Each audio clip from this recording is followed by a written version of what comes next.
It's the K-Day Morning Show, Cece and Romeo. Now, when it comes to hip-hop, this dude, he lives it, he eats it, he breathes it. He's been a part of the foundation. Michael Rapaport, what it do? Thanks for having me. Thanks for having me. Thank you for stopping by. What's new with you? We heard you hitting the streets. I'm doing stand-up comedy. I'm on tour. The rest of the year and probably heading into 2020. Okay. Got to get out and vote. But yeah, I'm on tour. I'm heading to Phoenix. I'm going to D.C., New York, which I never performed there in my own city. What? But all tickets are available at michaelrapaportcomedy.com. Heavy trash talk. Oh, already and it's a lot of fun, you know. So I'm looking forward to getting all out and about across the country. But I'm in Phoenix this Friday and Saturday. Okay, so if you guys are heading out there, make sure you go ahead and stop by and see Michael. Really quick, though, I got to say this. I love seeing you at the Big Three on TV. Thank you. I haven't been to the Big Three. I only get to watch you on TV, but I watch you. I appreciate it. It's fun. Cube. Let me tell you something. Yeah, Cube definitely doing it, and you do your thing. But I thought I was going to have to go out and whoop Katina Mobley's ass. Me too. I didn't like that. It was I was a all little pissed fun. off. That's my guy. I know he's a cool dude, man. And it's all shtick. I'm going to tell you, because people think it was real. Like, that is my guy. We're friends. And I've done that same banter with other people. But Katino's a good actor. Yes. Yo, he pulled it off. He did good. Yes. I trained him. I will say I trained him. We job. rehearsed and all that stuff. But Katino's good. I don't like people thinking it was real, although, you know, you kind of break the fourth wall with that. But Katino's a friend of mine. We're friends. He's been on my podcast. It's like a traveling road show. No, it is. You know what's so funny is that when but that struck a chord with people. And then it turned into a whole race thing. I was like, how does everything? Right? Everything. I was like, how is this turned into race now? But let me tell you, when I seen it, we had it on TV. I saw it and I was pissed. And I said, how dare he do that to Michael? And then my boyfriend said, you don't be watching the Big Three all the time because they do that. They joke like that back and forth. And I'm like, oh, they do? And he said, yeah. I said, okay, good, because I was about to, you know what I'm saying, pull out a can of whoop ass too. Yeah, no, that's my guy. It's fun. Yo, man, and it's so dope that he's got you for it, man, because you built for that. Because you ball too, right? Yeah, I'm in retirement. Still doing it? No, I'm done. Not even some half court. I'm done. I'm done. Stick a fork in it. He's done with the I'm balling. done. I'll shoot around. I'm done. But I'm done. I'm done. Speaking of basketball, top 5 basketball players, your favorite of all time. Oh, man, that's a good question. I go with Isaiah Thomas. Okay. I got to go with Magic. I got to go with Dr. J. Means so much to me. I'll go with, since we're in LA, I'll go with Kareem.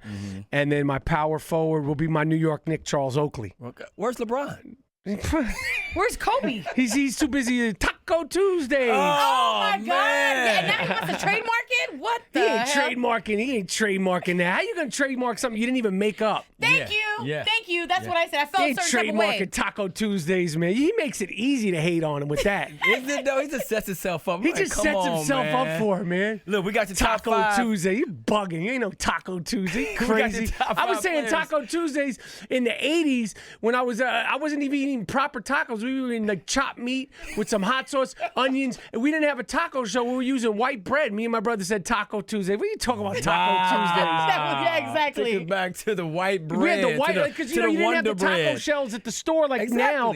We were using white bread. We were Taco Tuesday. Tripping Taco Tuesday. Yo, I'm loving your top 5 as far as NBA picks. What about top 5 rap groups of all time? Oh, that's top a good 5 one. rap groups of all time. I'm gonna go with Outkast because somebody was just talking out of pocket about Outkast the other day. I'm gonna go with Tribe. I'm gonna go with Wu-Tang. I'm gonna go with NWA, and I'll go with PE, Public Enemy. Oh, that's a yes. good vibe. It's interchangeable. You know, they could change and all that stuff. Really quick, we had a debate. So we were debating today on this or that best album, Jay-Z Blueprint or the Graduation by Kanye West. They both came out on the same day, different years. Which one is probably more of a classic? No, I said Blueprint. That was me. I love me some Jay-Z, but I feel like Graduation may edge him out on that particular one. What you think? That's a good question. I'm going with Jay-Z. I'm not picking Kanye, but that Kanye record was very, very, very, very good. Yes, it was. Very good. But I got to go with Hove. You gotta go, Michael, before you dip on out of here, because I know you're on a tight schedule, we have a picture here. Michael Rapaport. Yes. Tupac. Cube. John Singleton, the late great John Singleton. Tell me about this photo that right here. moment. Can we relive it with you right now? This was at the Poetic Justice rap party.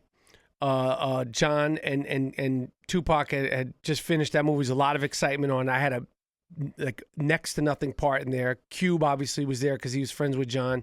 Hold on. Excuse me. And to be honest with you, they were getting ready to take the picture. And John said, "Get in here, Mike. Get in here, Mike." And I was like such a fan of all three of those guys. Mm-hmm. And I jumped in the picture. And I remember when the photo was being taken, I remember the flash hit my face. Obviously, the flash is bright on me because I'm the only white dude in the picture. It went to the light. But that night was a cool night because I saw with my own eyes and heard the conversation between Tupac when he for the very first time, met Snoop Dogg. What? And that also happened like a couple hours before this. So it was a memorable night. It was a memorable time. I was so young. We were all so young. And, obviously with the passing of John Singleton, who was a friend of mine, such a good dude. And then Tupac, who needs no explanation. And then to be coming full circle and still have a friendship and working relationship with Ice Cube. I'm so glad that the photo got taken, and it's an honor that it lives. Yes, it does. It really is. Now, September 13th will always be remembered right as the day that we lost Tupac on September 13th. What are your thoughts on Pac and the history and his legacy? What he accomplished musically, artistically, as an actor and as a musician, but socially, the inspiration that he inspired to people like that are in hip hop, not in hip hop, socially, politically, the inspiration that you saw in the late great Nipsey Russell. The late great Nipsey Hussle, you can tell he was inspired by Tupac to sort of take his plan, to take his hopes and dreams and to the next level. It's a shame, and to do so much and have such an impact at such a young age to pass at 25, it's incredible. And he was a lightning bolt, and he was like a meteor, and he came and he went, and you knew at the time he was special. There was a vibration and a glow around him, and I remember every single time that I had the chance to talk to him. It was brief. You knew that he was just special. You never would have thought things would have ended up that way, but you knew he was a unique guy, and he knew it because he accomplished so much. To think like when we're a little older and you're like 25. Yeah. I mean, I was a dummy at 25, and Tupac was just grinding, and did so much and made such a mark for such a young person. It was incredible. Yeah. Now I know you and Snoop Dogg have your own relationship. Snoop Dogg's performing at How the West Is Won. And for anybody in Cali, I don't think there's one person, but for anybody, maybe they have never seen him perform on stage, let them know what they're going to get when they see this man, a West Coast legend, a West Coast icon, do his thing on stage. He's so charismatic in real life. He puts on such a great show. Snoop, you forget about the amount of songs that he did. They're part of our DNA, and he's so prolific. But his talk about like a vibration and like a charisma. It's like an it factor. When you see Snoop, first of all, you're never gonna not know it's Snoop. Right. There's only one Snoop. Yeah, that's true. Snoop, you never ever go up to Snoop and be like, "You look like Snoop Dogg." It's only when you see Snoop Dogg in real life, it's Snoop Dogg. When he FaceTimes me, I'm like, "Oh, this Snoop Dogg. So How the West Was Won is Snoop Dogg. He's gonna tear it up. He's got banger after banger after banger. He's made new music. Of course, he's got all the joints. He's got he's got so many different songs, Dog Pounds, joints, verses on other people's songs.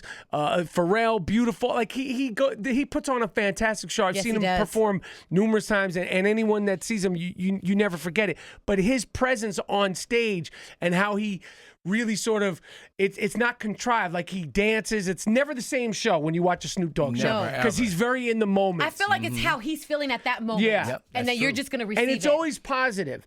Snoop Dogg talk about a prolificness and ebbs and flows. And we've watched him growing up. We've grown up with Snoop Dogg.